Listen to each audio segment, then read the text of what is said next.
திண்டுக்கல் மாவட்டம் நிலக்கோட்டையில் தனியார் ஏடிஎம்முக்கு நிரப்ப கொண்டு சென்ற ரூபாய் 3.44 கோடி பறிமுதல் செய்யப்பட்டு இருக்கிறது.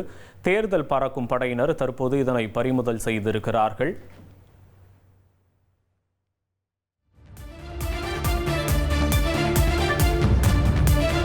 உரிய ஆவணங்கள் இன்றி ஏடிஎம்முக்கு நிரப்ப கொண்டு சென்ற தற்போது இந்த பணம் பறிமுதல் செய்யப்பட்டு இருக்கிறது. மொத்தமாக ரூபாய் 3.44 கோடி ரூபாய் பறிமுதல் செய்யப்பட்டு இருக்கிறது.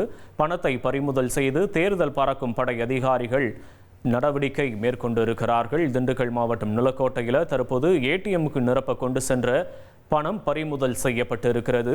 3.44 கோடி ரூபாய் பணம் பறிமுதல் செய்யப்பட்டு இருக்கிறது. இனி செல்லும் இடமெல்லாம் செய்தி. தந்தி டிவியின் வாட்ஸ்அப் சேனலை ஃபாலோ பண்ணினா செல்ல இருக்கும் இடமெல்லாம் செய்தி.